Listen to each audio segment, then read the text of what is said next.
6:30. JVD, you can also start off. We'll cut out this chit chat bit later. Yeah, please. You let the people in. Yeah. I hope Ashish is around. Ashish He's around. He's around. Should I let everyone in, or I think let's just start?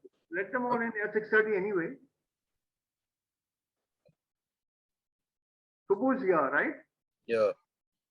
Yeah, good. Okay, I have let everybody in. There are about 20 people roughly. Subbu's here, BC's here. Subbu's camera as usual is not working.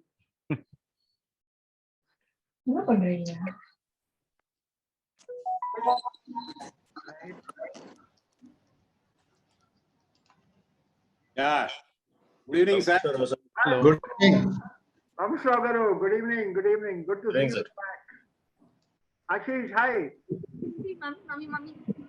Look at her. Hi, Shashank. Hi, Murthy. Hi. Hi, Umesh. Hi, Ashish. How are you? Good. Hello, good evening. Hello. Hi, Subbu. Hi. Subbu. Hi, BC. Video is Hi. off. Hi, everybody. BC sir, good evening. Good evening. Hi, Shashank. Subbu here. Hi, Subbu. How are you? I'm I fine. can't see you though. Your video is off. Yeah, some problem with my camera. Okay. You still haven't got yourself a new laptop? No, not yet. But I got my new binoculars.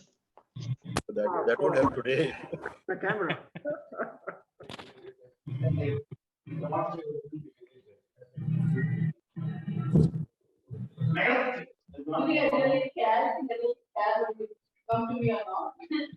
Hi.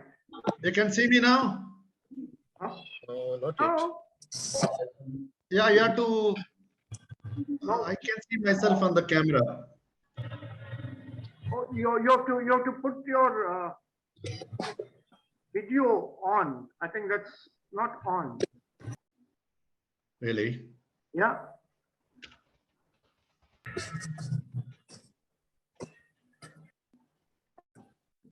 There's a cross on the camera icon here.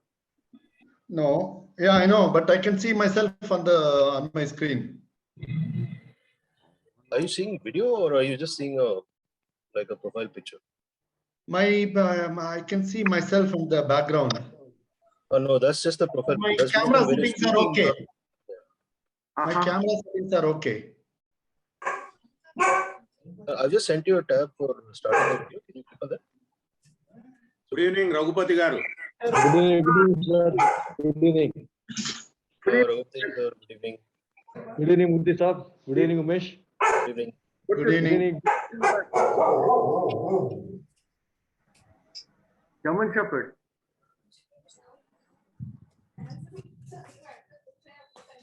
Identifying calls. Dog calls. Yeah. Good evening. Good evening. Jairam Pingle. Yeah. Jairam, good evening. Yeah, Jairam Pingle. Yes, Jairam is there. Yeah, Namaste Murthy garu. Namaste. Yeah, I'm with you. Hello, sir. Yeah. Hello, good evening. Hi, Umesh. Ashish. Hi, how are you? Hi. How are you, Ashish? How are you? I'm good. How are you? Doing very well. Very well. How are you, Jairam, sir? Yeah, I'm fine. Thanks. Jairam, sir. Good Rahul, evening. hey, Rahul has joined. Rahul is a new entrant there, and he's a neurosurgeon at Apollo Hospital. So I got him involved. Oh, lovely. Rahul Lath is Namaste, senior.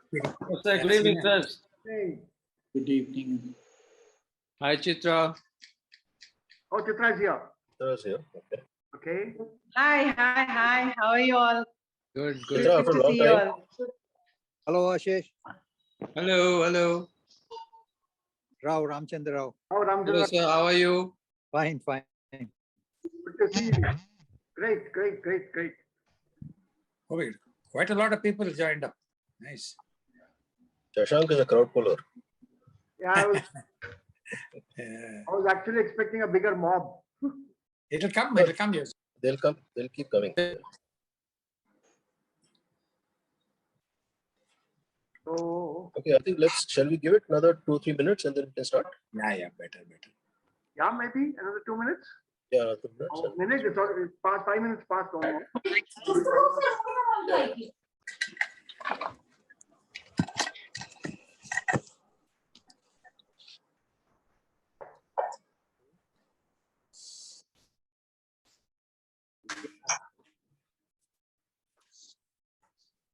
Gautam has just joined, I think. Yes. Yeah.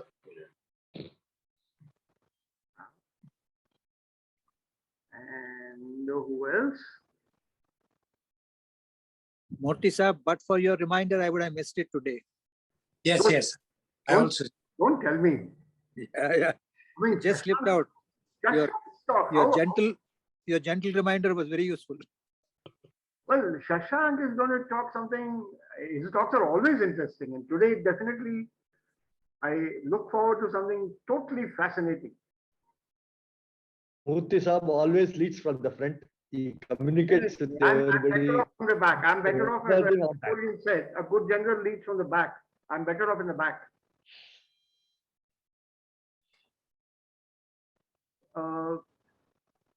Hey, Shashank, Shashank, Umesh, Shashank is not here. I haven't been able to sign into that's Vannya for some time here. Okay. I don't know. So- I get a message Is it saying like that some You're message. already logged in.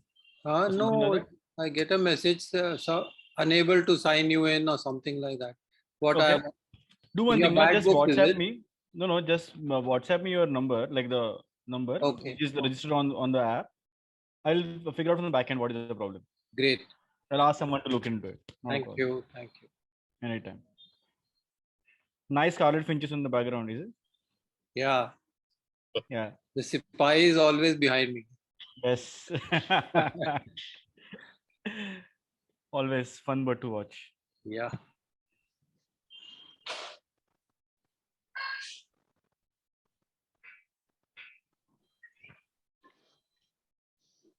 Okay. Umesh, I think let's get going here. Yeah. Okay. देखना है सुनना भी है देखना भी है. ठीक है, done. So let's roll. Yeah, I'll just try and go live on Facebook and then we can. Shafat भाई आए क्या? No, I didn't see him. Unless he's one of those names without, I mean, the username without name. No?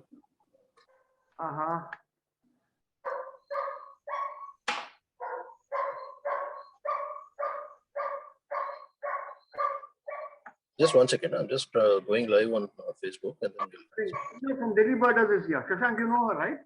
Sorry? Tina from Delhi Birders. I don't get you. Sorry. Tina from Delhi. Oh, Tina. Birders. Okay. Yeah. She's just come in.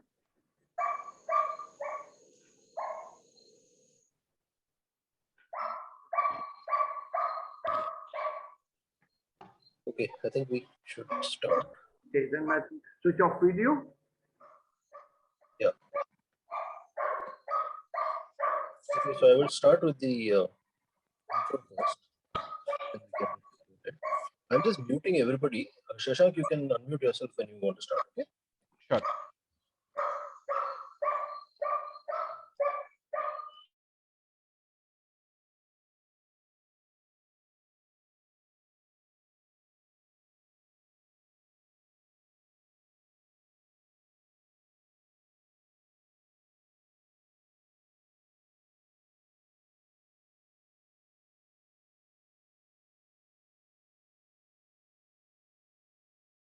Umesh?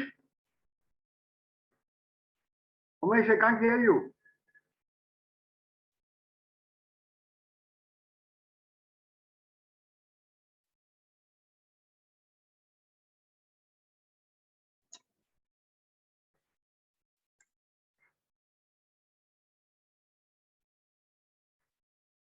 Hello, Umesh. Can't hear you. Okay. Can you hear me now? Now, yes. Please, let's get going. Yeah. Okay, welcome everybody to this edition of the Deccan Birders webinars. We have Shashank speaking to us today. Let me quickly introduce you, Shashank. For the benefit of those who haven't had the opportunity to listen to him earlier, Shashank is a well-known researcher and conservationist with more than 20 years of field experience, as well as knowledge of the natural history of the country. His work has led to the discovery of the new bird species, the Himalayan Forest Thrush, apart from several rediscoveries and range extensions across almost all vertebrate taxa in India. His research work on birds also includes understanding biogeographic barriers on population genetics and the impact of land use change on bird communities. Shashank was also instrumental in exposing the mass-scale hunting of Amur Falcons in Nagaland and subsequently designing a conservation action plan for the species, which has been a great success. Uh, Also, on the birding side, in 2015, Shashank completed a bird year in India, notching up a mind-boggling 1,128 species just within India during the year. This also led him to develop the mobile application called Vannya to get more Indians to actively start watching birds. Today, the application has more than 70,000 users across the world. Many of us would have heard about the app and we would have used the app. We may not know that Shashank is the man behind Vannya. So we are fortunate to have Shashank with us today. During his talk, he will share some of his experiences during the big year and other during birding otherwise, which I'm sure we will all find very interesting. Before I hand over, I would just request all of you to put your audio and video on mute during the talk so that there are no disturbances while he's speaking. Any questions, you can type into the chat box and we'll take them up once the talk is done. Shashank, over to you. Thanks, Umesh, for a nice introduction. So I'm going to talk about my big year, which I think quite a few might have heard it already. But let me see if I can tell some different tales from my big year. So let's see how it goes. Let me share my screen. Share screen. Yeah. So before I start with my big year, I would like to talk about something which I did for about since my school days. I was interested in wildlife. Like I can remember, as long as I remember, I was interested in wildlife, and I've been birding like whenever I got opportunity, be it school days, college days, and beyond that. And it was like between I think I was in my degree college, and one fine day I got a phone call from Ramana Atreya, and he said like, do you want to go to Arunachal Pradesh? And the thing was, I've always been dreaming about Arunachal Pradesh throughout my like growing years, and it was like kind of fun because without even asking anyone at my place, I said like, yes, I would have definitely would like to go to Arunachal Pradesh. And then I got an opportunity to work in Eagle Nest for about like for all these years. I've been going to Eagle Nest almost every year since then. But 2004 2010 was like kind of amazing because I could spend about 6 to 8 months of the year over there. That time it was a lot more remoter compared to the way it is right now. And it was not about just birds. Like you can see top left is Bugunleosicla, which was a new bird to science in 2006. There is a Himalayan Forest Thrush in the middle. There is a Jordan spit viper. There is Myctophorus austiniana, which now is called, I think, Pseudocalot is a new genus of that. And I think we rediscovered that lizard after 125 odd years. And the camping wasn't a problem. You could just put up a tarpaulin sheet over here. You can actually see that's Umesh Srinivasan, and we've been camping in Namdafa then. And that part of Namdafa is about 7 days walk from Miao. So the easternmost part of Namdafa, beyond Namdafa's easternmost boundary, above Gandhigram and Vijayanagar, those villages. And roughing it out wasn't a problem, and it's still not a problem. And but it was fun. There's a lot of experiences which makes you learn more about birds every day. So that's how I spent like 2004 2010. I was just like roaming around in the entire of Northeast, and a lot of fun finding new birds. Like a lot of time, a lot of species which we hadn't seen for quite a few years. Like for example, yellow-throated laughing thrush, which was like not seen in I think it was known from India from a collected specimen in 1929, and we saw it in 2010 after that, and there was no sightings in between. And now, as it's like, it's basically, it was like just a matter of going to those places and birding for the first time. And from then, I would say, before I could go into my big year talk, I would like to give some birding jargon. I'm sure most of you already know. Everyone knows what big year is. So basically, for people who don't know big year, I'll just give a brief background about big year. So big year is like something which is a more known concept in Western countries, especially in US, UK, and some parts of Europe, where people actually bird from 1st of January to 31st of December, and they assign an area. So it can be like just a state, it can be just a district, it can just a backyard of yours, or it can be the entire country, entire subcontinent, entire world. Or maybe even the continent as well. So it depends on, you can define your own geographic region, and within that region you actually bird around and try and see as many species possible. Uh, and of course, everyone knows what lifer is. Oh, by the way, that's Frank Chapman in the gentleman in the picture, and he was the first guy who started this concept of who basically changed from there is something called as Christmas Day counts, and where US hunters used to go out and kill birds on a Christmas Day. And then he was a gentleman who decided to change it into who can see a maximum number of species on a single day. And that's how the concept of big year started. It started as a big day, Christmas Day counts, and then which still exists in US. A lot of people, it's amazing. Every year, people religiously go out and look for birds on in and around Christmas. And then, of course, everyone knows what lifer is. It's a bird which you get to see it for the first time. Of course, vagrant is the bird which show up out of its geographical area region. They're most likely a migrant species, which show up in some parts like outside their usually known range. Then, of course, now we all know what twitching is. A lot of birders are actually in India are twitching birds. They're taking flights to go to different places, trying to see a single species which is a lifer for them. And this is just a crazy example of how twitching works in Western countries. You can see this hundreds of birders looking at probably some, if it's Europe, it might be just a North American warbler showing up from America, or so it's just crazy over there. This is something which it's slowly picking up in India. That's a red feather which turned up in Pune a few years back, and a lot of birders showed up to see that bird. And this is like still 2016, I guess, or something around that time. So the concept has even increased in India. The craze is increasing about for twitching birds.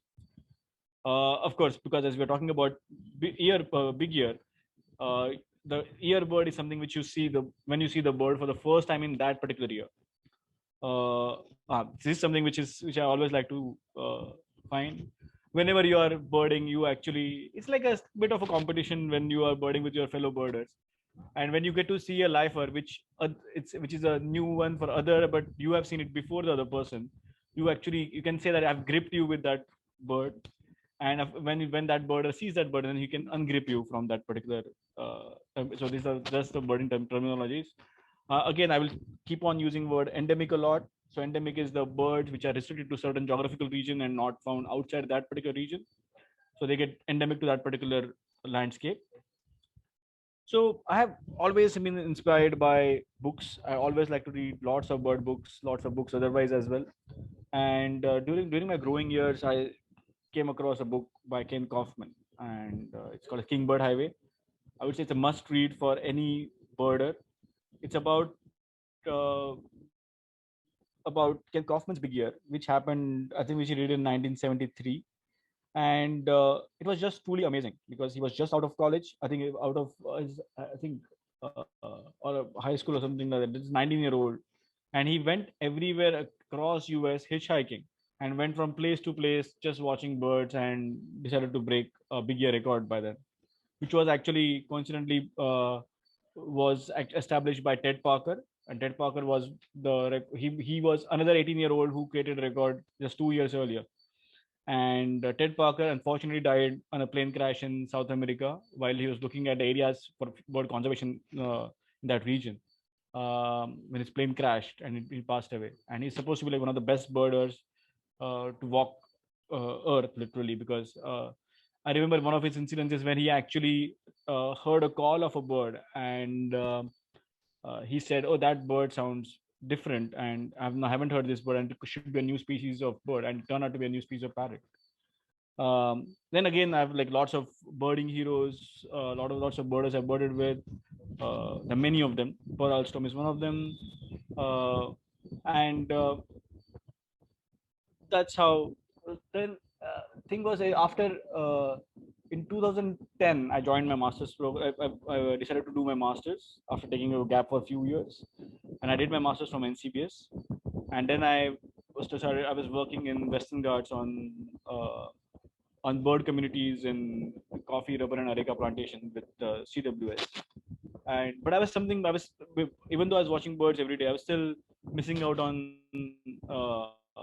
my usual birding adventure where I used to go out and see uh, 800, 900 species in a year while birding in Northeast India all the time. So in 2014, I got chance to go to Malaysia, and that spark reignited that trip reignited my spark of going after the birds. There's garnet pitta here, Blight's frogmouth, rail babbler, mountain peacock pheasant, street flycatcher, and some of these birds are like truly spectacular, and I had like fun watching these birds. And at the end of the trip, I started contemplating that I should do a big year, because that's something which I wanted to do I always wanted to do, and never had time to do that. So that's my wife Vishnu. We'll see her photos later on in the presentation. And we are going up in from Kola Tahan in Tamanigara forest. That particular night, we actually went and stayed in Kumbong Height. Got to see a nice tapir wild tapir in the night. The Blight's frogmouth was right outside the height. Malaysian ear nightjars were flying overhead. Great frogmouth was nearby. We woke up the next day morning. We woke up actually of a call of August pheasants. So it was truly spectacular. So that trip actually turned around the tide for me. And then the first thing which I did was preponed my wedding, because we were supposed to get married in 2015, and if I wanted to begin in 2015, I had to get married earlier. So that's what we did. And of course, we had like one of the most eco-friendly wedding, where everything, whatever you can see in the background, is biodegradable. We exchanged binoculars as well. Not my idea though, but yeah, but it was a lot of fun. And I had to set up rules for my big year. So one of the first rules was like which taxonomy I will follow. So as you know, there are different taxonomies. There's Ebert taxonomy, there is IOC taxonomy, there is Howard and Moore taxonomy, and you decide on which taxonomy you can use. So I decided to use IOC taxonomy. I also decided not to twitch a bird unless and until it's within a driving distance from me. And I had literally shoestring budget. So I was like, decided to bird at the most economic way. And that's one of the reasons also. And I in fact, I haven't twitched a bird by taking a flight ever in my life. And I'm hoping that I will never do that. But let's see how that goes. So first thing I did, I geared up. So this is the usual gear I carried during my big year. Macro lens, big lens, binoculars, cameras, hard drives, recording equipment, and I managed to get to Nepal for a few days in between for my best friend's wedding, where actually I bunked his wedding and looked for spiny babbler. So that was fun. So I had to carry my passport along with me. So what I'm going to do is when I'm going to start talking about the big year, I'll go from place to place, and every place where I started. So I've numbered those places, so it might be much easier to keep track of my travel. So I started in my backyard in Mumbai, where I grew up. So I knew most of the birds there quite well, and the idea was to go and look for the bird at the in the midnight itself. Why wait for the sunrise? So off we went. We actually decided to go after the owls and nightjars and other things. And model wood owl was the first bird of the big year. It was, I think, somewhere just after midnight. And before the sunrise of, I think 1st of January itself, I got about 7 species of owls, or 6 or 7 species of owls on by the sunset. And that's how. And the main attraction was to go and look for the forest owlet. So there's a friend of mine had seen a bird which he could not owlet which he could not identify, and I posted a picture just I think about a month earlier, and which turned out to be forest owlet, and that was the first record for that was closest record for Mumbai. So it's Tansa Wildlife Sanctuary. And what happened after that? The Adesh had gone there in around sometime around in December, and he had seen the bird as well. So we went looking for the bird, and it wasn't there at the same place where Adesh had seen it. So we had to literally look for the right place, and we eventually found a bird. So that was like one of the first birds in first two couple of days of the birding there. And after Mumbai, I decided to visit GRK and LRK both. So what I did, rather than going after quantity in the first few days of the big year, which you'll notice in next few slides, I decided to go after the quality birds. So I decided to go and look for the birds which are slightly difficult to get otherwise.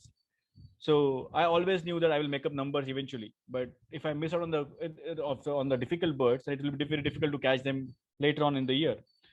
So that's what I did. After Kutch and LRK, I went to Kashmir, followed by Delhi, went to Uttarakhand in between. And this was one of the, this is a picture from Little Run of Kutch. This is an abandoned nesting colony of lesser flamingos, probably because the water just dried up and they had to just abandon the colony. So it was like a hauntingly beautiful sight. Like it was spectacular, but at the same time, it was very eerie to look at. And it's like Kutch is like where you're traveling around and it's like an open place, but it still has lots of birds. Sykes nightjar, greater hoopollock on the right, and then you always like you want to find hypocoleus when you are there in Kutch, because that's the only place where you'll see it. So it was a lot of fun. Got to see lots of good birds, and from there I went to Kashmir, and Kashmir was the main target bird for Kashmir was orange bullfinch. So it's for orange bullfinch is always important to target, like go there and when the season is correct. So for example, what happened here is when I went to Kashmir, I had actually followed up the sightings by Dhritiman and James Eaton for 2 years in a row. Both of them had a sighting around mid January. So I thought if I go there around 26th of January, it might be one of the right time of the year to go and see the birds. So as I went there, unfortunately, it snowed quite late there that particular year. So it had stored higher up in Pahalgam and Gulmarg and other areas. So bullfinches have moved down from there, but but unfortunately it wasn't snowing in Srinagar. So the bullfinches hadn't arrived by then. So unfortunately, after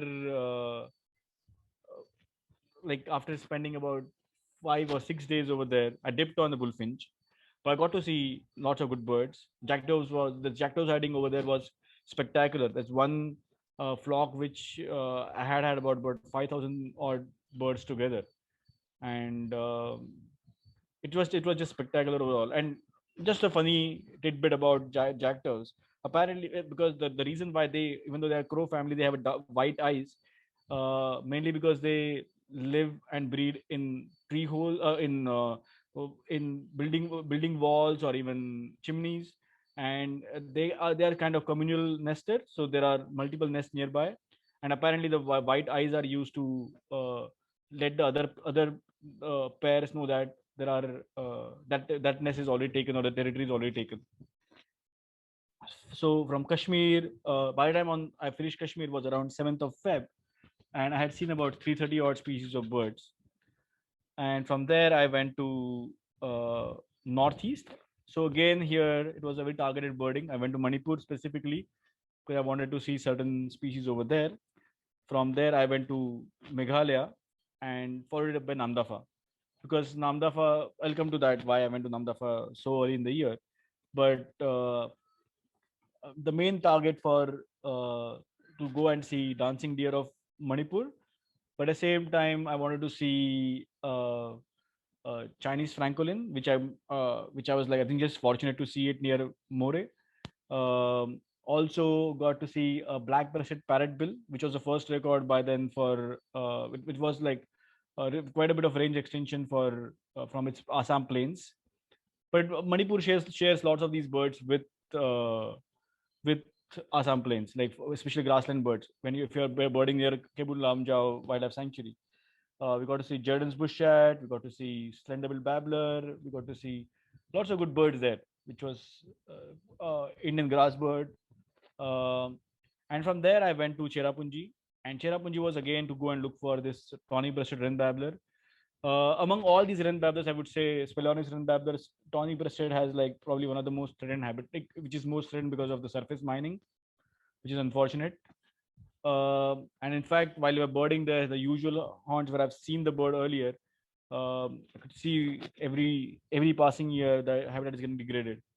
So we, in fact, to find this individual, I had to like literally open the Google Maps to see which could be the nearest possible good habitat, go there and find a bird. And while driving to that spot, we actually came across a couple of coal mines, which are like surface coal mines and other things, which was pretty unfortunate.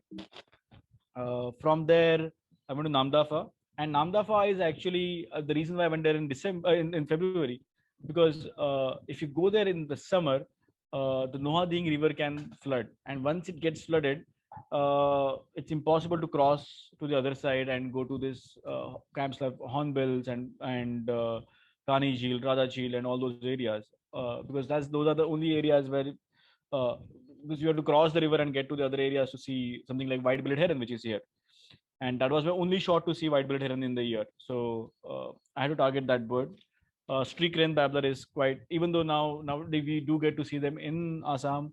Namdapha is, I would say, one of the most reliable places to see the species. So it holds true with brown hornbill. So there are certain birds which are much more easier, like rufous-throated fulvita, which is much easier in Namdapha than anywhere else. So Namdapha trip was again one of those trips which was like targeted species again. And by the time I finished with Namdapha, I had seen about 477 species of birds, and you can see within a span of about a month or so, I added about 150 species, and still I wasn't going for the bulk of the birds. So that was still a strategic trip. And once this got over, I came back to Bangalore. Before I could reach home, because Vishnu's house was in Valley School by then. So before we could get there, I decided to stay back in North Bangalore, birded in Nandi Hills, got to see pied thrush and other things, other common Bangalore birds. Managed to make a one stop in Chennai before I could head to Andaman and Nicobar. Chennai stop was mainly to look for white-winged terns. And then I went to Nicobars as well, because Nicobar was like long awaited dream. I still remember in 2010, I got a tribal pass, and I was about to go there, and because of some unfortunate events in the family, I could not visit Nicobars, and it was put, the entire plan of visiting Nicobar was put on back burner by them. So that was kind of but it was, yeah, but I finally managed to get there in 2015. And Nandi Hills and Valley School, I managed to see lots of typical South Indian birds. You know most of these anyway. But that was kind of good to catch up with these birds. And slowly, when I went to, I did manage to get white-winged tern in Chennai before. There's just getting in, one individual was in breeding plumage by then. And before then, I went to Andamans. Of course, flying fishes were everywhere. And Andaman was like, I had a good fortune to bird there during my masters, because our masters marine biology course happened in Andamans, and I was based in Vandoor by then. So for the entire course of about 20 days, and which was a good time to actually familiarize with the birds. And Andaman is more or less predictable. Actually, Andaman, Nicobar, both places. So there were places where I actually managed to see. So, for example, the bird on the top right is Andaman Scopes Owl, and I had seen Andaman Scopes Owl on the exact same tree on the previous trip. So was true with the mangrove whistler in the middle. While Andaman Chama was everywhere. And amazing thing about Andaman Chama is they've colonized Andaman Islands, and because it's a island, it's very difficult for birds to colonize from the mainland.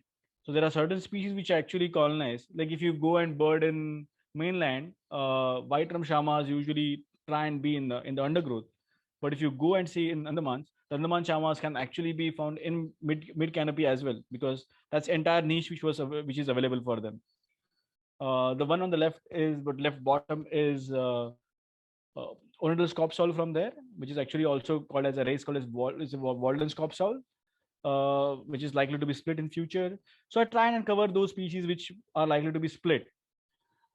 This Andaman serpent eagle on top left, and from there, me and Vishnu managed to get to Nicobars, and that itself was a kind of ordeal because we managed to get through with a helicopter ride, and it was a bit of a we had to literally try a lot to get helicopter rides, otherwise it's very difficult to get there.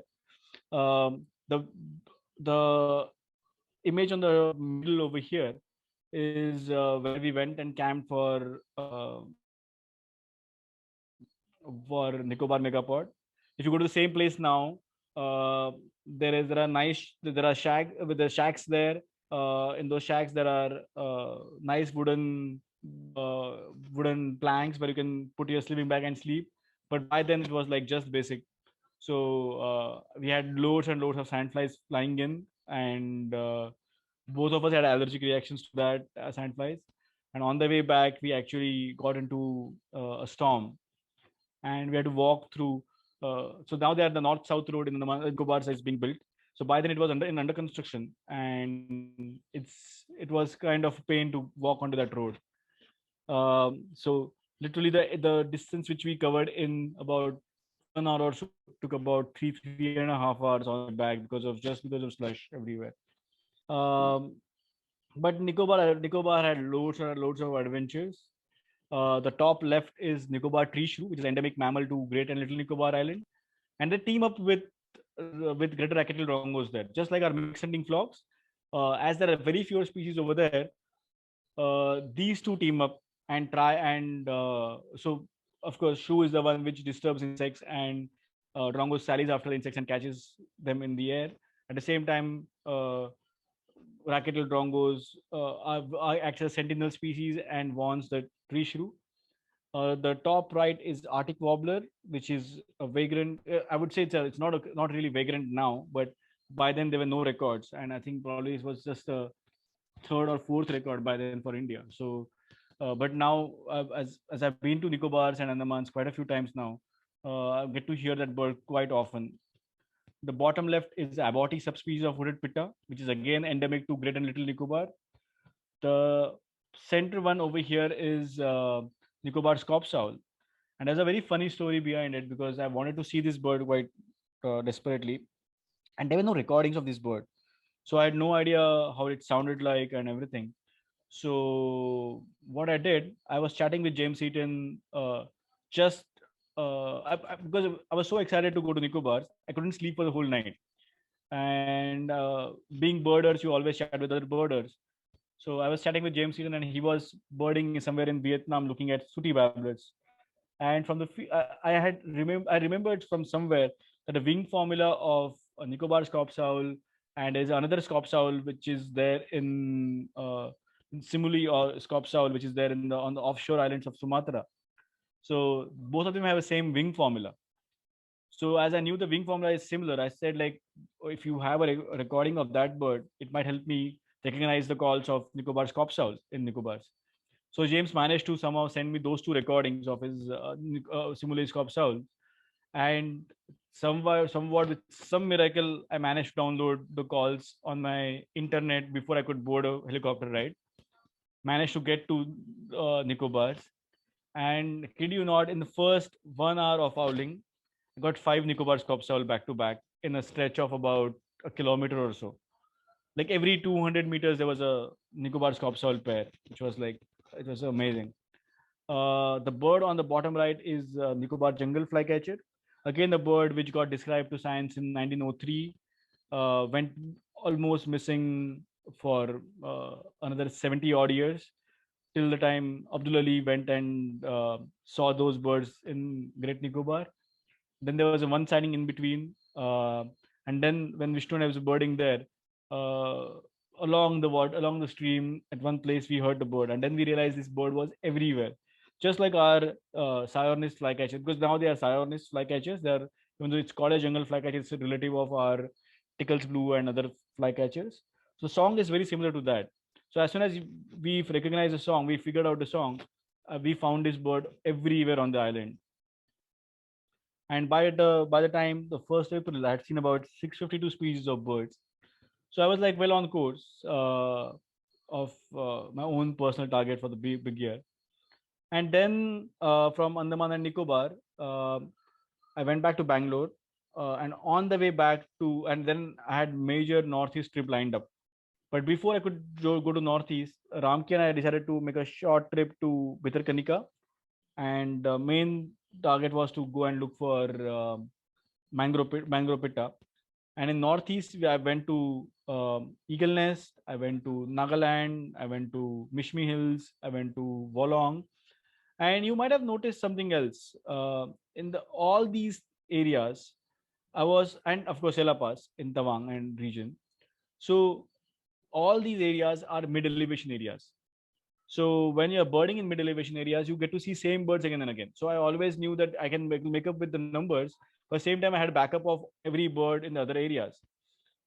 So while birding there, if I miss out on a target at one place, either I can see it in another place. But at the same time, every area in this, like let's say Eagle Nest, will have 4 or 5 species which I won't get anywhere else in during my big year.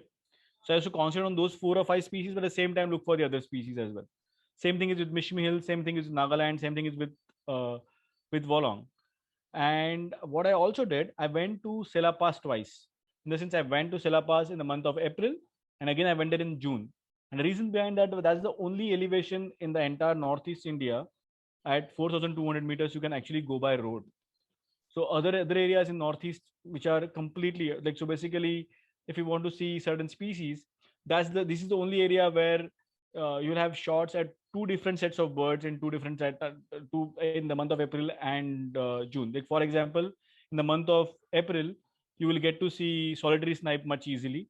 But if you are to go there in June to see bull shortwing, for example. So that was kind of nice. That's Grandala, and that's how I had to go and look for the solitary snipe. I had to walk at about 4,000 meters in ice cold water to go to the other side and look for this superbly camouflaged bird. And then as I said earlier, then the northeast was like it's like a home ground advantage because I'd been there, I literally grew up there. So again, these are the birds which were targeted in the mid elevations. So there's a spotted elachura, which is no longer a wren babbler. It's a hornbill. Were feeding around. I think they were. This was just a famous nest at Nameri. And again, on the right, people are looking for rufous-necked hornbill somewhere up in the tree. And by 3rd May, I had seen about 812 species of birds. And the northeast trip continued. That's long-billed wren babbler. There is ghoul shortwing. There's Burmese shrike, which was quite nice in Nagaland. Black-throated parrotbills from Mishmi Hills. They were like everywhere. I got to see them in Nagaland as well as Mishmi, as well as in Eagle Nest and many places. But it's good to see certain birds again and again because they're likely to be, some of these birds may turn out to be splits in the future. So it's better to see common birds everywhere. And of course, I went to Wolong, and that's a chestnut-winged nuthatch from Wolong. Not just so chestnut-winged nuthatch has 2 distinct subspecies in India. This is one of them. Black-throated bush-tit here, or black-browed bush-tit.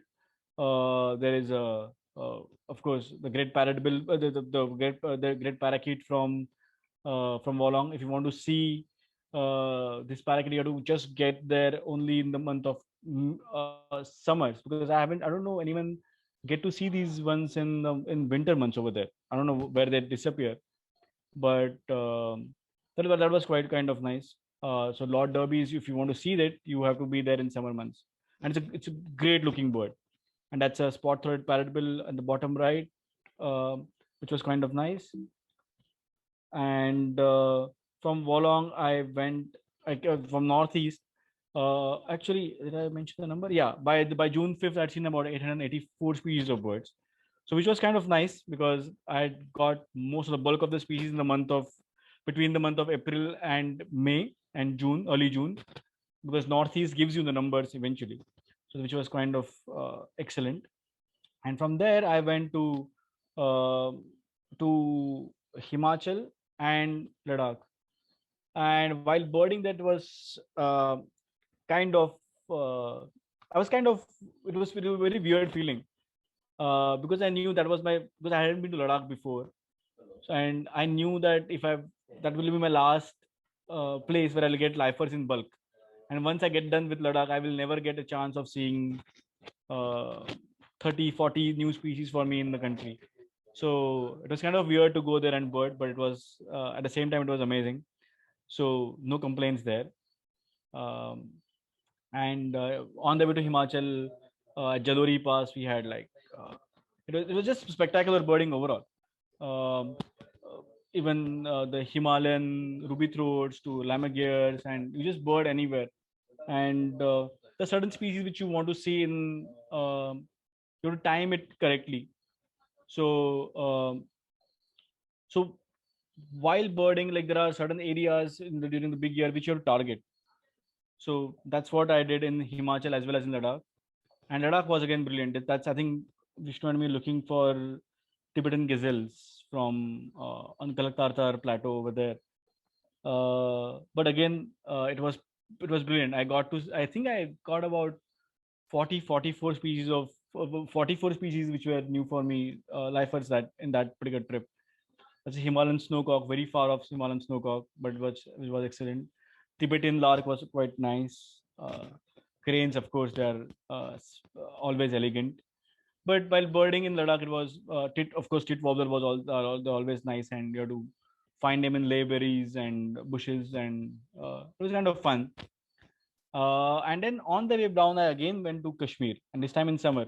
That's very distant Kashmir flycatcher on top of a tree, Kashmir nuthatch, little bittern, and these are the birds which you get to see much easily in the month of summer. And as luck would have it, again I dipped on orange bullfinch in summer as well. But again, the that Himachal and Ladakh and Kashmir trip gave me lots of new birds, big like earbirds for the trip, and lifers as well. So by August 9th, I had about 983 species of birds. And from then I came back to Bangalore, and then I decided to do Western Ghats. And you might feel weird why I was even I was visiting Western Ghats in the month of monsoon, which is not a great time for birding. But I knew that most of Western Ghat endemics are not going anywhere. So I knew I will catch up with them in the month of monsoon, and I wanted to utilize my winter months to get birds elsewhere. So I managed to track down almost all Western Ghat endemics by then. This is a view from Pepara Wildlife Sanctuary in Kerala, in Augusta Malay. And I got to see some of the future splits by then. So as you know, so this is the one on the right is the shoulder kili from below Shota Gap. So is the laughing thrush in the middle left. And endemic birds are that way. In Western Ghats in monsoon are still easy, not very difficult. So managed to track down almost all the Western Ghat birds. And by August 30th, the tally had crossed 1,000, which was like kind of nice. And from then I went back. I made a short halt at Pune to see Brottle grassbird, because I wanted to see Brottle grassbird in Munnar in the month of during monsoon months. And unfortunately, when I went there, it was there was some holiday was there, and entire Munnar was jam packed, and I couldn't dare to get into the bus and go up the mountain. And I knew I will catch up with Brottle grassbird in Pune eventually. So that was kind of nice. And from then I decided to go after the passage migrants, which is right now is a right season. Month of September is the best time of the year to see passage migrants in India's northwest. So I decided to go after the passage migrants then, and went all the way to uh, to the DNP. And on the way to so whole idea was it was like a kind of a strategy I was trying to say, that I wanted to see passage migrant at the same time I wanted to see florican. So I was all constant touch with people in Sonkalia, if the floricans are still displaying, and uh, and I wanted to delay it as late as possible.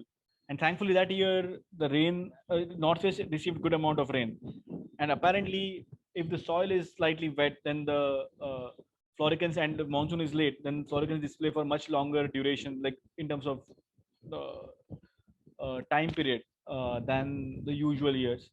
And I still remember it was, I think, September 1st or second week when I was there. And it was very kind of funny because there's a friend of mine who said, "Oh, don't worry, we'll drive down from Mumbai in my BMW, we'll see all the birds." And I was like, "Wow, sure." And as luck would have it, he actually fell down while playing badminton and injured his leg. And I had to make a last minute plans. So I actually made a plan with a friend of mine from college, and we went from Mumbai to Rajasthan and everywhere else in his Passion Pro, which was like 100cc bike. But that was the only thing which I could arrange in the short, because I had to time it with Florican. So, and it was already late, so I couldn't do much about it. And you might notice there's a big bulge at the back seat of this Passion Pro. So as it was, we had kind of an eventful start. We started from Mumbai. As we drove out, as we went out, fueled up the bike, went for 5 minutes. We realized the fuel tank had a leak, so we came back. We had to drain out the fuel, fix the tank.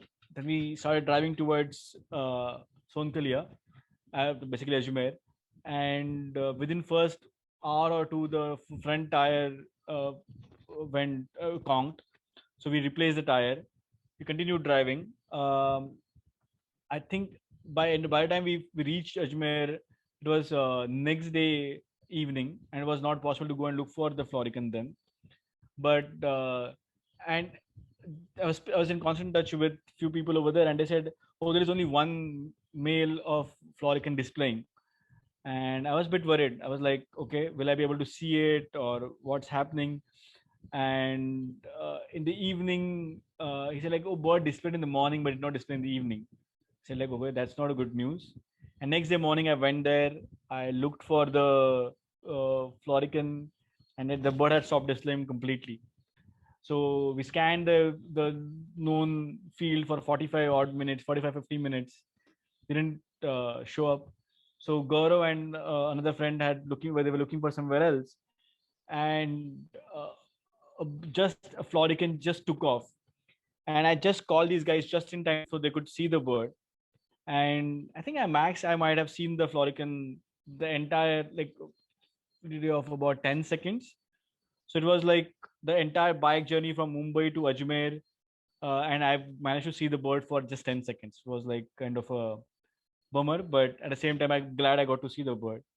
But coming back to the story of this bike and that bulge on the back seat of the bike, by the time we reached Jodhpur from Ajmer, it was just impossible for us to sit on that bike.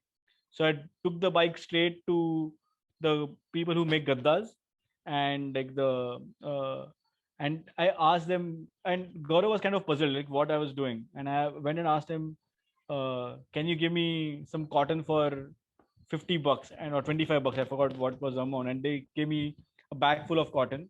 So we put that bag full of cotton in the plastic bag and kept the plastic bag on the seat. So at least we could save our bums from the bike ride.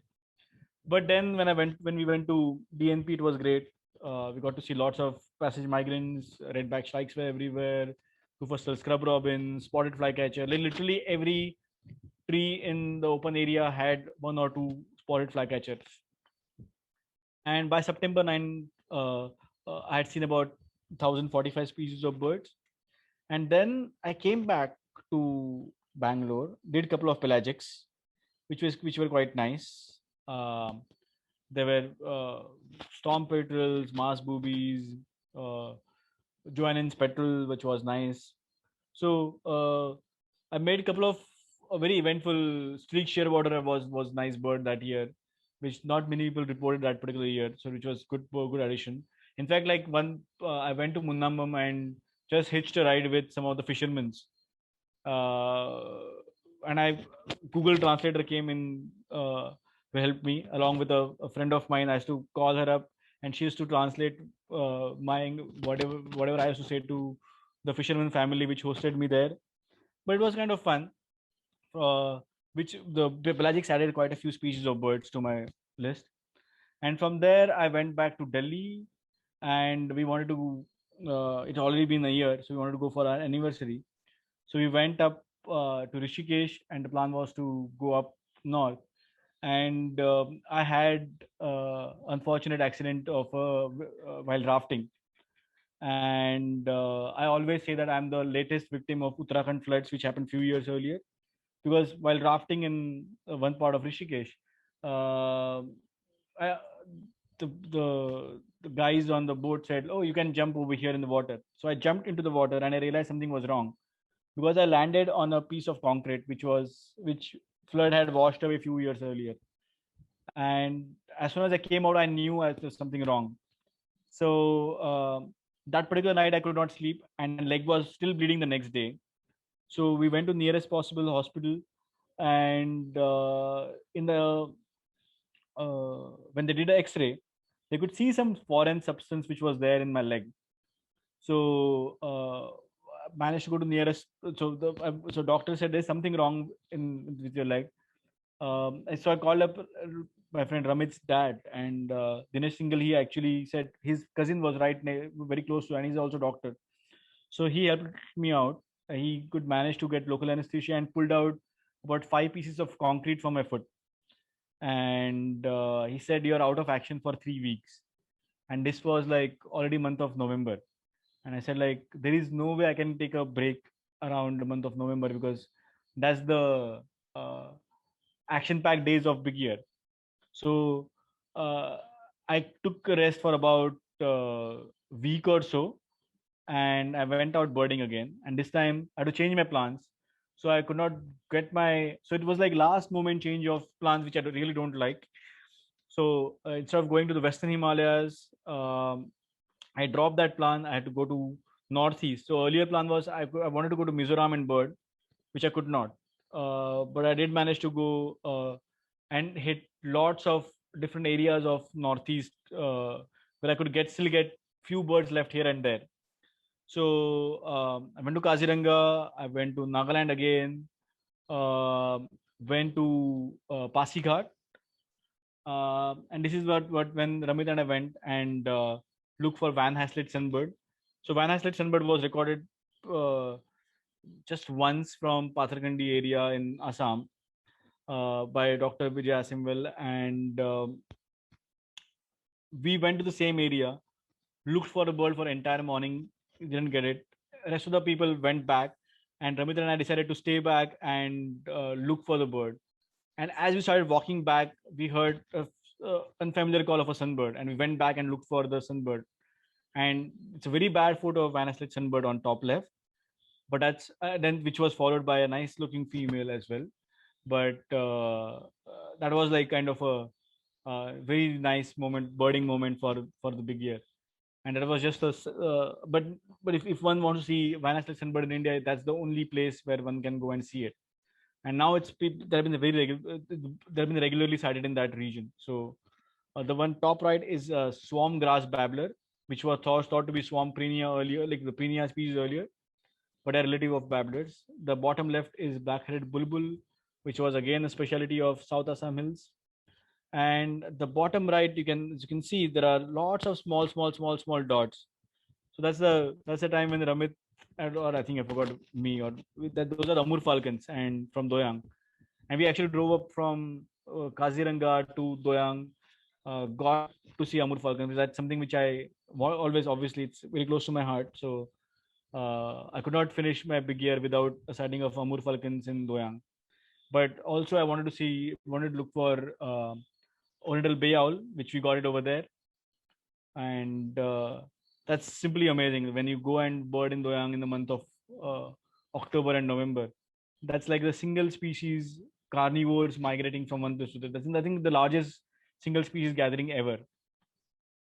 So by 21st of November, I had seen about 1,086 species of birds, but I had changed my plans. So again, from Northeast, I went to Western Himalayas, managed to get to Punjab, and went another short trip to Rajasthan to catch up with some of the birds. And it was like a family trip because I could hardly spend time with my family during a big year. Vishnu was busy in Bangalore, but I went to Northwest with my mom, my aunt, and my cousin. And there were like certain birds which I wanted to. Obviously, I wanted to show them bustard.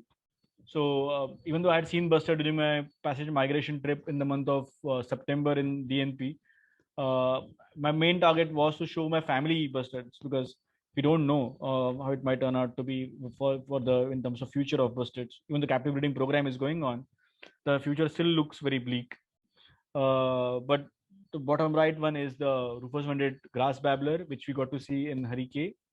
And then we went to DNP, and in DNP, my main target was to see a spotted sandgrouse. And by then, the spotted sandgrouse were literally unknown. So there have been few sightings from Rajasthan, especially around east of DNP, but no one really had mentioned the exact locations for the bird. So I decided to do some local inquiry. I went and asked the owner, where like the place in the hotel where we were staying.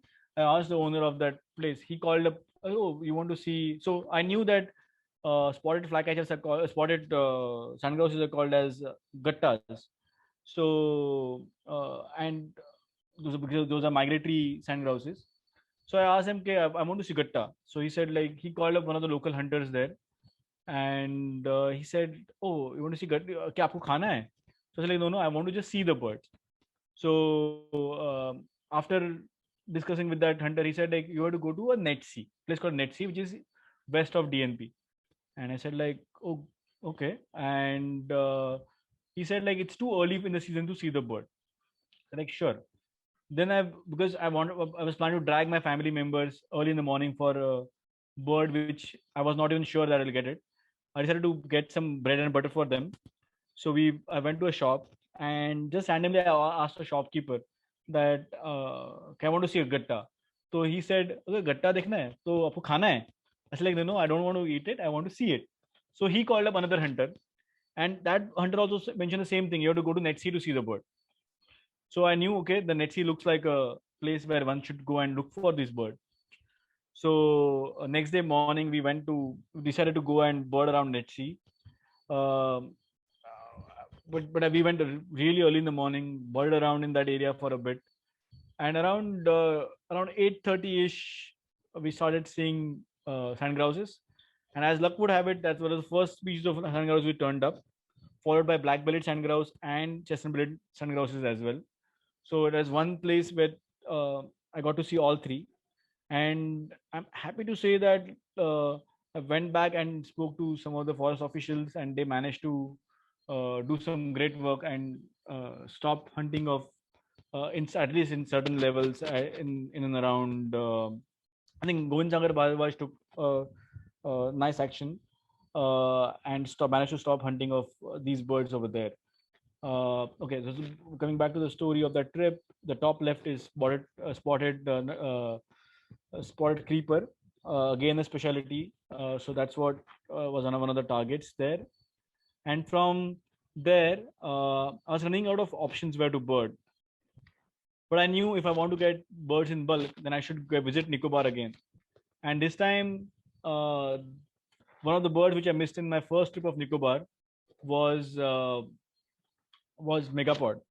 So even though now I had seen megapod so many times, and now I know that the one unconfirmed sighting of a bird which I had in the March was actually a juvenile of a megapod, because they are precocial and they can actually come out of their mud nest, and they can fend on, chicks can fend on, they can actually feed on their own without the help of their parents.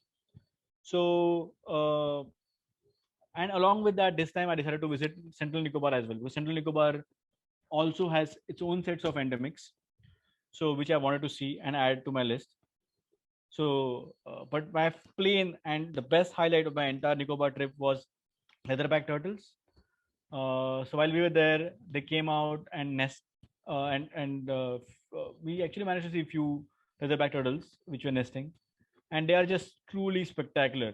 So this particular female laid eggs, covered up the eggs, the nest, and then she moved around and made a false nest to fool predators, and then she went back. But the entire experience was just truly amazing. And then, of course, the lot of adventures. Some adventures pay off with birds, others don't. So what I learned from my previous trip from March helped me out to get megapod in the month of December. At the same time, I wanted to go and look for this mangrove blue flycatcher, which was, of course, which is not known from India. But I thought like might be some mangrove areas nearby where this bird should be there. So we went looking for this bird, and then got stuck in this Galatia Creek, and then tides started coming in, and this is a saltwater crocodile infested. In fact, one of the days when we saw the leatherback turtle and on the way back, we actually saw saltwater crocodile in the same uh, small channel of water, which used to cross every day without torch sometimes and in the night. But we got stuck for some time and managed to get out of this muck after, I think, some 45 minutes or 1 hour of hard work. Of course, we did not see mangrove blue flycatcher, but we did get to see lots of birds. The top left is two-barred warbler from Andamans. The one in the top right is Central Nicobar serpent eagle. There is Blythe's paradise flycatcher on the bottom right, which is an endemic subspecies to Nicobars. Nicobar bulbuls in the bottom center. Nicobar megapod on left bottom, and center top is Japanese sparrowhawk from there. So lots of good birds from Nicobar, which added to my which were good birds to add. And by 26th of December, I'd seen about 1122 species of birds. So I wanted to go back and look for some more birds in. So I was looking at redneck stint at 8 o'clock in the morning in Port Blair, and the way the big year goes, like so same day in the evening, by 8:30, around 12 and a half hours away, I was birding in Ahmedabad looking for Sudarshan Scops on the same day. From there, I went to Jamnagar and ended my big year there, but it wasn't without like some without some great birding. That's this male redneck falcon had killed a bird and offered it to female, and female actually took the bird away from the male. So you can see the one on the right is the female here, and it's a brilliant moment which we got to see it in on the way to Jamnagar. The bird on the top right, the bottom right is Barbary falcon, which is actually now merged with peregrine falcon. So there are certain species which are lost during the big year. The crab plover was another new bird for the year. So it was kind of very good birding overall. Managed to see and birding they didn't end till the last 45 minutes of birding of the day, where I went looking for common ring plover. I had actually had 2 attempts at common ring plover. One of them was like kind of funny because in the month of I think sometime in September or October, someone reported this bird in just north of Mumbai, and I went and looked for the bird without success. The very next day, very next morning, and later on, we found out that those photographs were actually taken somewhere in Europe and posted from Mumbai. But so I dipped on the bird over there, dipped on the bird in Kerala again. But finally, this was the last bird of the year, big year, which was my 1128 species of bird. And then I went back to Mumbai and got back to my routine life on 2nd of Jan, where I went and looked for forest owlet again. And the guy on the left is Noah Striker. He's in 2015 he did World Big Year, and that's Vishnu, that's Amay, Ramit, Adesh, and Swedel. We all are looking at. We have forest audit in the scope, so which was kind of nice. And these are some of the numbers. I took 35 odd flights during the big year, 17 different airports, and actually go through the 80,000, more than 80,000 kilometers of travel. Lots of accidents, witnessed lots of accidents, got involved in lots of accidents as well. For some reason, I got locked out of the car a couple of times without keys. And yeah, it was a truly amazing experience overall. And these are all the boarding passes which I kept from my big year, which was like kind of fun. And I would like to thank all the birds, Vishnu, of course, rest of my family members who understood, who are actually there. They're always on board with my birding. All the birders which were part of my big year adventures. In fact, this big year, I wouldn't have been able to do my big year without their help. The people who actually hosted me, fed me, let me crash on their couches, beds, and there are some certain photos which I've used by someone else as well, other birders as well, and of course Deccan birders and Umesh and JVD for inviting me for the talk, and thanks for the talk. Let me open my screen here. Where is the chat? Open the chats as well. What a fantastic story, Shashank. Thoroughly enjoyed it. Thanks, Umesh. Fantastic story. I think there are quite a few. I will read out the questions for you. Sure. Sounds good. Just give me a second. Shall I stop sharing the screen? So yes, you can do that. Yes, please, Shashank. Amazing. Thanks. Okay, so I will start with the questions. Meanwhile, I would request all the participants, please put in all your questions in the chat so that we can take them up one by one. Right, let me just go to the draw.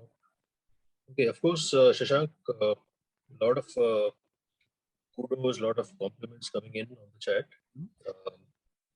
Especially, I think, to do with the way you have approached this whole task of the adhering to certain principles and ethics. Very, very impressed with that. Let me just get to the questions. So, sure. The first one from Uday. When you travel, did you always camp everywhere? Not really. Certain places I do camp, but there are places where I stayed in the tent, some of the places in the houses, lots of border friends everywhere. So there, hotels everywhere. There are like all possible places where I've stayed actually during my big year. Not just camping. Certain areas, yes, of course, you do have to camp. Like Namdafa, it involves sort of camping. Eagle Nest has a kind of permanent kind of set of camps in Lama camp, but Bompu is a makeshift camp. During the season, they open them up and they close them down. But like those are like much more comfortable camps and all. So it depends on the place, depends on the locations. And what I always, so one of the things which I usually do is to make sure that wherever you go and sleep, it's always important to visualize the birding the next day. What you have to do, what birds you want to see, and depending on that, you actually strategize your plan. Like for example, if I'm birding in Eagle Nest, and if I'm at Bompu camp, and let's say if I want to bird in Cessny, or let's say if I bird in Kilong, where I can see a bamboo species around 600 or 700 meters in elevation. The thing is, I start as early as 3 o'clock in the morning from Bompu camp, because because you have to think about the elevations where it can get really hot in the day and mornings, where you won't get bird activity after 7:30 or 8 o'clock in the morning in Northeast India. So for those areas, you have to be at the birding locations at 5 o'clock or 5:30. Then you have to calculate a time from wherever you're staying. So that's something which you have to, whenever you camp, you have to make sure that you keep these things in mind, and then camp accordingly. So that helps. No, absolutely. I think you've just given a glimpse of how much of how much of research and planning is required before you can really get into something like this. I think I understand. always say like the 90% of the wording is about planning, 5% is getting there. And when people say you are lucky, is like luck is the harder you work, luckier you get. So it's 90% of the visualize your birding before you actually go and see the birds, rather than planning going to the bird field and then looking for the birds. It's always good homework always helps you get birds in the field. Absolutely. I think right from the basics, getting to the right place at the right time, and Yeah, I mean, if you go to the great place but in the wrong season, obviously you're still not going to get correct. what you want. Exactly. And then timings and the habitats and even simple things like what level of canopy to look at and all that. Right. So yeah, absolutely. We will come back to this in a little while. Um, the next question was, how many days did you actually spend in traveling during the year? I should try and calculate that actually. I have like lots of almost all my bigger lists are there on the eBird, but I will go through my Excel file and find out. But easily more like I was birding every day anyway. Like without that's what I do all the time anyway. So but while traveling, I must have taken rest for probably about like stayed at home for max 20 days in a year that year. So and that too like because in valley school when we stay it's like you bird all the time because there is you can walk out and bird there and so it's like it's always good for birding. And that 20 days included that hospital period also. Yes, 7 days in 20 days. Yeah, 7 days of Mumbai stay where I could bird only from my window. Yeah. Okay, there's a question. Did you travel mostly by train or flight? That you already answered. Yeah, I mean, okay, the one question is, how do you fund for a great year? For a year? So what I did, like most of my travel across Northwest and South India and others, I did it on my own, even Western Himalayas as well. But for Northeast, what I did, I decided to lead tours during my big year. So I decided to do tours for Mishmi, Eagle Nest, Nagaland, and those covered lots of my birds. So those are the bulk of the birds anyway. And rest of the places I actually managed to get spend additional time and get those birds separately. So that actually took care of my Northeast birding, which is also expensive in a way. Yes, yes. And I got birds as well. Okay, there are a couple of people who have raised questions on why you did not cover so much of central India. So, okay, that's a good question. So, when you look at the birds and bird distributions in India or big year, and if you compare the bird distributions with the big year strategy, so thing is, central Indian landscape does not have any endemic. So earlier, forest owlet was one of the closest which came to endemic, which now we get in around Mumbai and even in Gujarat now. So while birding in central India, you are not going to get new birds for the big year. And what happens when you are birding for a big year? It's always birding on the borders of the country, because if you look at a country and if you look at bird distributions, the center of the India will always have distribution of birds which are present elsewhere. But there are places in Northeast India or let's say somewhere in the borders where the bird distribution just comes into the country and where it ends, and you have to target those birds first because those are the birds which are going to give you numbers. Like for example, Chinese francolin is a classic example, but it enters in Manipur and stops right there. So if you're birding in, but it has a larger distribution somewhere else in the Southeast Asia. So you have to figure out the birds which you can get only in certain areas and bird around the borders. And Central Indian landscape unfortunately does not give you numbers, or and there are not many subspecies also which are very distinct there in a way. So in a way, technically you can avoid Central Indian landscape for big year. So that's what I did. Yes, I mean, with the objective that you had in mind. Right. Of course, Central India has great birding, but then those Correct, species are correct. also available somewhere else. So Exactly. have you written a book? It's in pipeline. The thing is, I spend a lot of time in the field, so it's always get postponed. But I'll definitely write one, surely. Waiting for that. Yeah. Okay. Okay, there is a question. How did you go about getting permissions for the Great Nicobar? So Great Nicobar is actually open. You can get to Great Nicobar without any problem. The problem is to get to Central Nicobar. So Central Nicobar, you need to apply for a travel pass. So you have to apply it in the Secretariat's office in Port Blair. And from there, you have to, once you get the travel pass, then only you can actually visit Central Nicobar landscape, like Kamota, Kachal, and all those islands. If you want to visit, you need to have travel pass. So you have to get to Secretariat's office, apply it over there, and only then you can visit there. So how long does this take? It can be very variable. It's always good to apply it well in advance and wait for the things to pan out.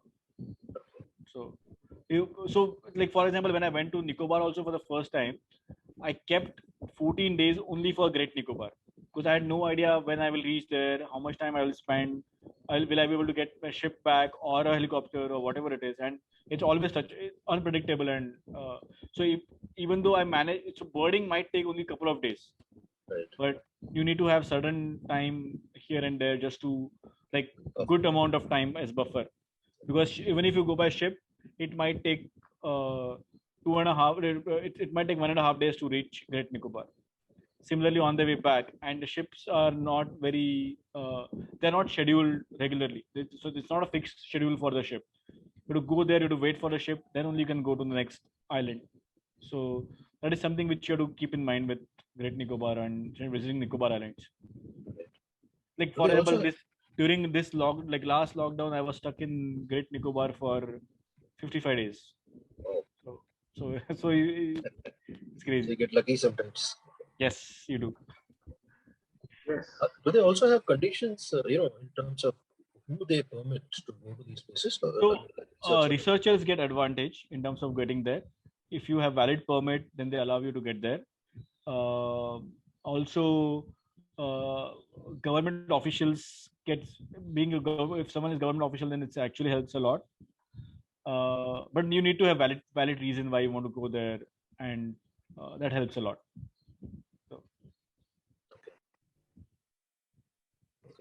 Next question is about the long-billed bush wobbler sighting in J&K. Yes, do you one of think my they're favorite still birds. around in the region? I did get to see 2 individuals of long-billed bush wobblers, and they are around. The thing is, you have to go to a place called Sanko, and east of Sanko, if you continue, like that's near Kargil. So if you start traveling towards Love Kush glaciers, the trick which I did was to stop. So long-billed bush wobbler has got hammered because of lack of undergrowth, and lack of undergrowth is because of overgrazing of goats and sheep in that landscape. So you have to find areas where there's still good undergrowth present in the mountain slopes. The day I found them, I had to actually stop every few kilometers wherever I saw the right habitat, climb up on steep slopes, go all the way up there, look for the bird, again come down, again drive few more kilometers till I found the right habitat. And I did that for 40 kilometers in that particular day. Found every possible right habitat and look for the bird. So if you are looking, so it's a Bradipterus bush wobbler, or now it's a Locustilla genus. So Locustilla bush wobbler, if you look at them, they always like areas where there's a and especially the ones which breeds above tree line, they breed in a very short shrubbery. So you'll find rhododendron which are like very dwarf rhododendron, and that's the kind of habitat which you have to go and look for the birds. So if you are looking for West Himalayan bush wobbler in summer, then again you go higher up to 4,000 meters and above and find those birds in those habitats. Similarly, long-billed bush wobbler is also something similar. So it's all about looking at the right habitat. And again, what I noticed, like while I was driving from Kargil to Sonmarg, up beyond Jojila Pass, and when you come down, again I found lots of. I while driving, I could see again and explore those habitats to look for the bird again.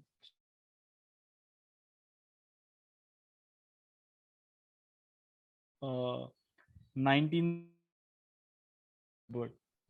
So again, that bird disappeared because of just because of overgrazing, nothing else. Okay.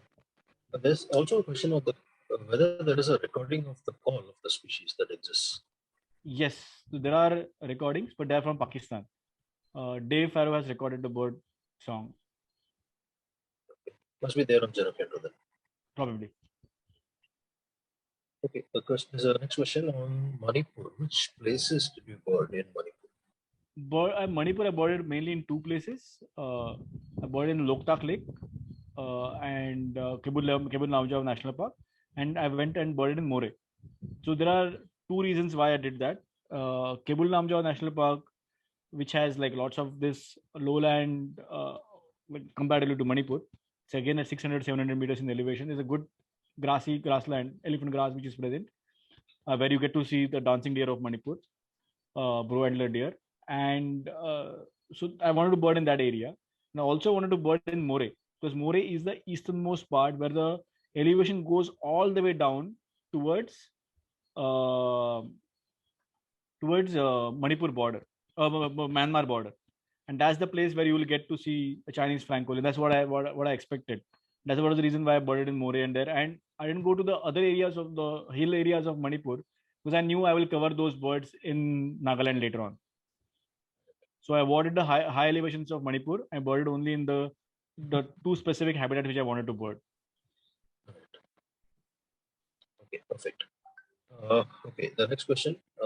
Birding in a big year, does it involve going out to watch birds every single day of the year? It's not required because it all depends on your strategies. See, it's always has to be the planning has to be perfect, because the thing is I bird every day anyway, so I like that. But if you there are lots of big years which have happened in the uh, in uh, in North America, where non-birders have gone ahead and done big year by just hiring bird guides. So I never I never have hired a bird guide ever in my life. So it has happened like I've hired bird guide once in Sulawesi for a couple of days, or maybe in Papua or somewhere, but not in India. And that too, like whenever I go to new place, especially outside India, what I do is I try and bird with someone for first 2 or 3 days just to get familiarized with the birds, and then I like to get after my target birds on my own. So again, coming back to our part also, it's all about planning right, like in the right way or the other. So you don't have to bird every day of the big year. So there are people who have done it with hiring bird guides everywhere and done the big year where they have birded only for a few days of the year rather than every day and gotten thing done. So, but yeah. So it's up to you, your strategy. Okay, we have a few questions from JVT. Let me just read them all out and then you can answer. Sure. What are the other interesting wildlife that you saw during the travels? Okay. Are there any? Okay, why don't you answer this and then I'll put up the next one. Quite a bit of, because I like to watch snakes, I like to watch butterflies, I like to watch everything. So Tibetan gazelle was really nice. Tibetan wolves were really nice. Because I wanted to, I hadn't been to Ladakh region before, so lots of ungulates I got to see, which were new. So that was pretty nice. There was a time when mountain toads and they were fighting with ground tits, because both of them were looking in the same. So basically, it had chicks, and his toad was going after the chicks. So it was like brilliant sighting. They're like literally dive bombing on them. So there are lots of actually mammals, birds, the reptiles, got to see everywhere. There was one nice Burmese python I came across in Bhitarkanika, which was like 13 and a half, 14-foot long python, which was very nice. There were like water monitors were fighting over there. So lots of good stuff to see overall as well. Any birds that got away? Yes, there are. And couple of them are like still a stupid miss. So I don't like to leave birds till the last moment, and there are only two birds which are left. The big, like I would say two birds, but yeah, like, and one of them I still don't have any explanations with. Like for example, if you go to LRK, how many times I've never missed a shorted owl there, which is like always gettable bird. Like you go there, you'll see it. For some reason, during the big year, I said like, okay, I'm gonna go to Kutch around the big year before I end my year, so I'll get to see. I took the bird for granted, and I still have my Google tracks where I have actually looked uh, for a shorted owl. And the day when, in fact, I remember Kunan actually had fever, and both of us drove from Ahmedabad, and we circled every those acacia trees in the round and round and round. And I still, it's one of the most funniest Google Maps tracks I have. And we just like same areas, same places I've seen shorted out so many times. And for that particular year, that those particular days, 2 or 3 days, I think it was just after 27th or 28th of December. So I don't know, maybe the lots of tourists turned up in the same areas on Christmas Eve or around that time, and birds got disturbed. I have no explanation for, frankly. This is the only explanation I can come up with, but I could be completely wrong. Another bird which I missed was white-bellied wood swallow. Same place where people got to see it in the morning, and I dipped in the afternoon, and I just had like only afternoon for that bird. So because I spent more time in Nicobars, and I had less time in Andamans for that bird, unfortunately. That one was one of the misses. Tibetan snowcock was another miss in the big year. Another frustrating owl was which I missed was a Eurasian eagle owl, and it was frustrating because I was there in one place. I said, okay, it was like kind of boogie bird then. So me and Vishnu went there in one. We were in Leh, and we decided to go and bird in one part of Ladakh. And this one guy said, "Oh, we have a nest of a eagle owl. You will see it." So one place that the fledgling they fledged one day earlier than we reached there to the nest site. Then we boarded in another place. We decided to go to what is the highest elevation lake in the one of the high elevation lake in Leh? Pongpo. Pangong. So we went to Pangong show, and then we went back to areas where people usually get to see Himalayan snowcocks and snow leopards and other areas. So we went to that area, and the guy said, "Oh, I have seen there is a nest of Eurasian eagle owl right over here." So we went to that spot, and even there the fledglings had gone out like about a week earlier or something like that. So they're like just narrow misses with Eurasian eagle owl. So I would say these four, I would say I should have got them, but I dipped on those four birds. Another bird which I didn't see in Western Ghats was Banasura laughing thrush, which I could not, because I could not go to Chemra Peak. Okay. So I would have loved to go to Chemra Peak that year, but I could not. So I dipped on that particular bird, and which is now split. That time it wasn't split, but I knew it. It was going to be split. So, and I wanted to try that, but it was not possible because of time. But yeah. And yeah, Umesh, my last question. May I ask that orally? Yes, please. Any particular reason, Shashank, that you left out Lakshadweep? Was it due to administrative or paper issues or something? No, more than that, I would say I wouldn't have gotten many birds there. Like I got most of the pelagics, quite a few pelagics. So it was like, again, amount of time you spend, and again the amount of birds you're gonna get. So so that was the reason why I decided to skip Lakshadweep from the trip, from the big year. And I managed to get like most of the Lakshadweep pelagics in the other pelagic trip which I did in from West Coast. Right. So I wasn't like very keen on going there just for those few birds, or maybe one or two birds, maybe. I'd love to see the red-billed tropic bird there, though. But anyway, But that's more of a vagrant there, isn't it? there have been people have been seeing it Quite on and regular. off nowadays regularly. Okay. So I would have wanted to go there, but that was just one bird which I said let's skip it for the year. All right. Thank you. Thanks, Shashank.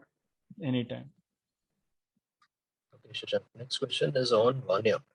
Could you Okay. share how you conceptualized Vannya, and can we also have an offline version that works in places where the signals are not? Yes. So I have what I've done in the recent times. I've actually mapped lots of birds and where people can go and look for these birds. And that particular version is offline. So you can actually download the map of the birding destination which you want to go, and then you can actually. The best thing is when you have good network and download the map, and it can activate and map can activate it on the day when you go and bird there. So let's say if you want to bird between 12th of September to, let's say, 18th of September. So for that 1 week, you can actually activate the map, go there, and those are like you can actually, it will follow your GPS, and you can actually go and look for the birds at the right places. So that offline version has been activated now in recent times. Maybe about a month or so ago, I activated it. Okay. So slowly I'm adding more and more locations where the places where I have seen birds. So you can always have data from others, but these are like places which I like to go and look for birds in certain regions. In certain places, I've given strategies for the birds where one can go and stay nearby areas. So all that in the offline version I've included now. Okay. Also about how you conceptualized it. The app mainly was like see, the big year is like a snapshot of all India's birds in one go, right? So the idea was to figure out and get information to lots of birders with on the fingertips rather than anything else. And I wanted to, and what I've also done, like I've got given the idea of the elevation of birds. So basically, when we look at maps and when we look at birds, we always look at in two-dimensional way. But birds are always three-dimensional. So because they're always there in the certain birds in the mountains, especially Himalaya, South Assam hills, or Western Ghats. And if you look at them, they have like summer ranges, winter ranges, and the birds move up and down. And when we look at the bird distribution, we don't really understand that bit.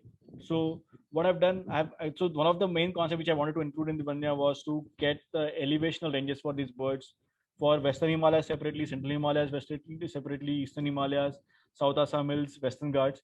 So while birding, by looking at a map, you can also know what elevation you can look at that bird at what season of the year. So that's something which is right now missing in most of the places. So that's one of the concepts which I wanted to include. So there are lots of different ideas which I put together, and especially the offline version, I was working on it for a long time. Then COVID started, so I decided to postpone it by a long time. And even though the version was that version was ready for 1.5 years, I did not launch it. So, but now it's out in last month or month and a half. And right now I've added a few locations, about I think some 40, 45 or 50 locations I've added, tracks I've added. And I will be adding few more like as and when I get time. Okay. Also, so still on Vannya, is it available on the App Store, and do you need to create an account after you install the app? Sorry, I didn't get you. Vannya, it's available on App Store as well. Yeah. It's available on App Store, and it's basically just use your phone number, put up a password, you'll get OTP, and then log in. That's it. So so most of the app is free. So there are only a few things which are paid. So you can freely download the app and you can use it. I have one question. Sure. How much weight did you lose during this year? Actually, no. So this is something which I always tell everyone, that birding is a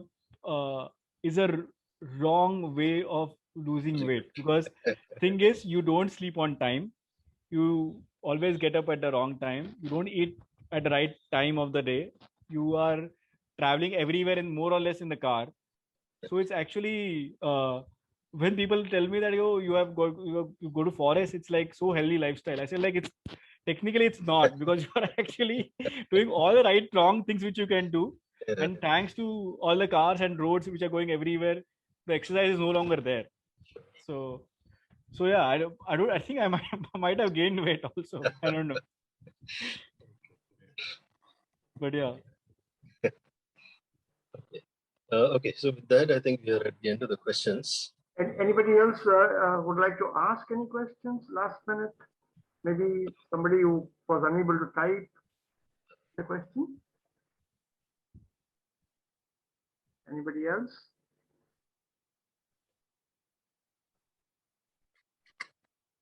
Umesh? No, I think we're done with the questions. No one. No more questions. I just like to ask, we have many of our seniors here, BC sir, Ashish, Subhu sir. Would anybody like to add anything, or you can unmute yourselves and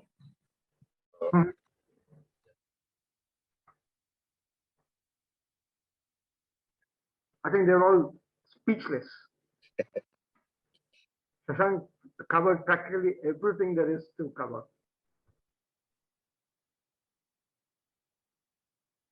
Yeah, I guess so. Okay, so I think we can let him go. Right. So over to you then, JB. Yeah, Umesh. JVD, over to you. Thank you, Shashank. It's my pleasant duty and privilege to thank you for a wonderful talk, very inspirational, fascinating, and absolutely mind-blowing. What you did was, I don't think it's been done by anyone else before in India, if I'm not wrong. By then it wasn't. After that, Gururaj Murching did photography big year. And I'm trying to remember. Then Goa actually had lots of birders. It was kind of a big year which they did it within Goa Bird Network. So there are lots of birders which did big year within the state of Goa, which was kind of nice. Okay. This was in 2017 or 2018. I think Right. Omkar Dharwadkar got lots of birds. He got the highest tally that year. But it was not on an all India basis, actually. No, it wasn't all India basis. Gururaj did almost across India, but he decided to photograph the birds. I think he got about 950 odd species of birds photographed in each single year, which is actually really nice. But it's something which is a very regular feature, like you pointed out, in the West. Yes, it is much more regular in West. I'm sure like nowadays people are switching so much, they're actually getting involved in bird watching. I'm sure lots of people will be doing big years soon. But it was a fantastic presentation. We really enjoyed it, and I'm sure the others did. I did. Thanks a lot. You have done everything on your own, under your own steam, no guides anywhere. But I have a question before I close. Sure. Can I hire you as a guide? Sure, no problem. You can board anytime you want. Not a problem. Oh, we do the same route the other way around, maybe. Sure. But thank you once again. Thanks a lot. My pleasure. And all the best. Thank you. What's going on right now in Dimapur. Yes. And may you achieve much more than what you have achieved so far. Thank you. Right, Umesh. Thanks a lot, everyone. People here. I'm sure you enjoyed. Thank you, guys. Thank you, everyone. Shashank, thank you so much. Fantastic. Fantastic talk. Thank you. Good to see all of you here. Fascinating. Yes. So wish you a good night. Yes. Stay safe. Things are still not back to normal. Look after yourselves and your families. But do continue birding with the right distance being maintained, not with the birds, but amongst yourselves. Sure. So, night, everyone. Okay. Night. Bye.